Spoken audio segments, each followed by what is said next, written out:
Welcome back to another episode of Andrew's Garage, and today we're switching it up and we're doing a little bit of work on the original gauge bezel. Now I got a new one here and I am removing all the old internals out of the old one, swapping over what I can use, which would be the speedometer. Everything else is going to be new electronic gauges instead of mechanical gauges. In order for me to do that, I do have to do a little bit of work here.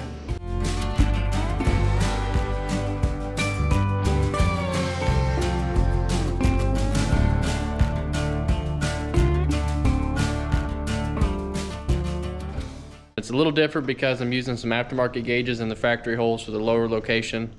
And in order for me to do that, I have to get rid of these bottom ones here. So I'm gonna have to come through here. Since this is plastic and isn't glass, I'm gonna cut through here and trim up just around the circle here so my gauges will clear on each one.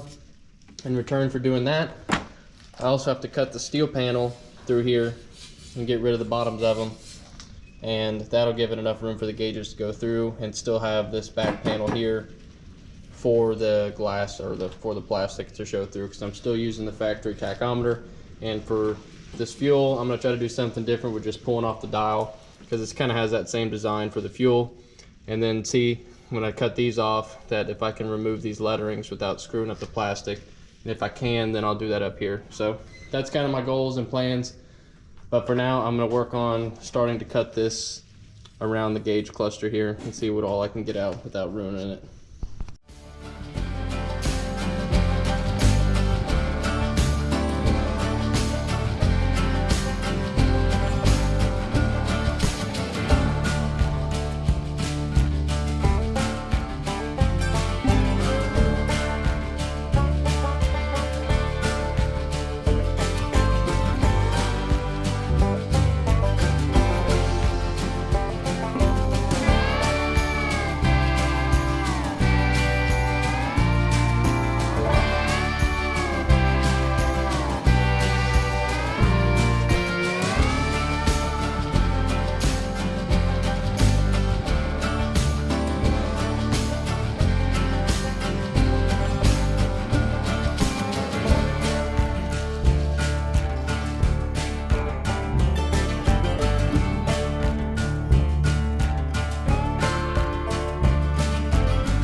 And I think it looks pretty good. Everything kind of worked out the way I kind of thought it was going to. Honestly, it was a lot faster than what I previously thought. The only thing I got to do is I got these indicator lights. I'm not going to be reusing that original kind of strapping stuff that they used, that blue. It's almost like just regular board, but I have some indicator lights that I'll put behind there and do some paneling and stuff. But there it is. That's the original plastic. You can kind of tell it's a little bit foggy kind of looking. That's where I removed the fuel, low and high, and I kept everything else. It kind of all fits together, I think. I know the gauges kind of stand out a little bit because the stuff isn't that green color, but overall I'm happy with it. I think it looks good.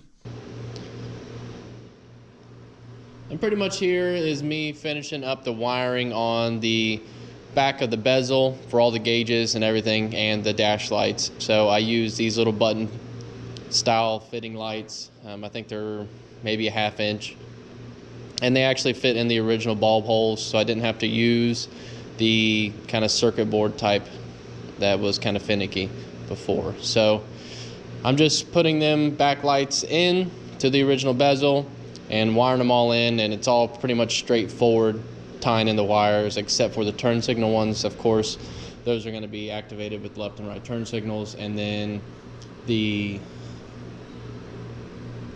check engine light, I actually have it tied into the brake light, so whenever that light illuminates on the dash, it'll say brake, but it's actually for the check engine light. So I thought that was pretty cool, and I will run a neutral switch or neutral safety because that is another light that's originally on there, and I have the stuff to tie that in, so I'll probably do that as well. But really wiring it up is kind of straightforward. All the grounds all go together except for the check engine light because it is a switch ground from the computer system. So all the grounds tie together, all the hot wires for the gauge powers, they're all together in one, and then the switched illumination wire, they all tie in together as far as the dash lights and then the gauge lights as well. They tie together. But other than that, it's pretty much straightforward, and then you have all your pigtails sitting out of your back of the bezel once you're done.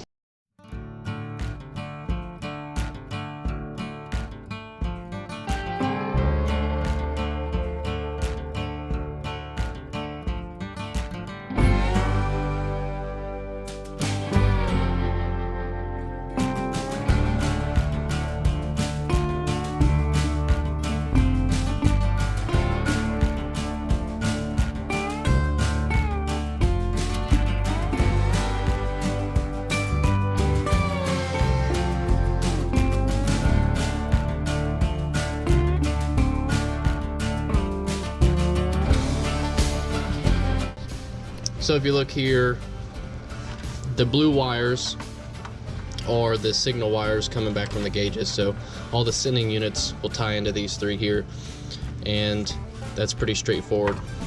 So it's fuel, water temp, and oil pressure. Those are the three, and the voltage just ties into the 12-volt system. And then here are my two left and right turn signal wires because they're not tied in with the rest of the white wires. And these are the positive and negative side for the dash lights.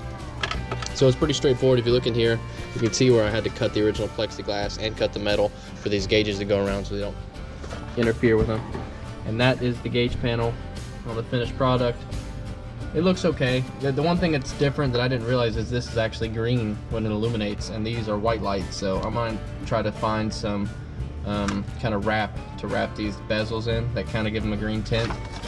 That'd be my only complaint about the whole thing, but other than that, I'm happy with it. My speedometer stuff still works. I think it has 50,000 miles on it, so that's pretty cool.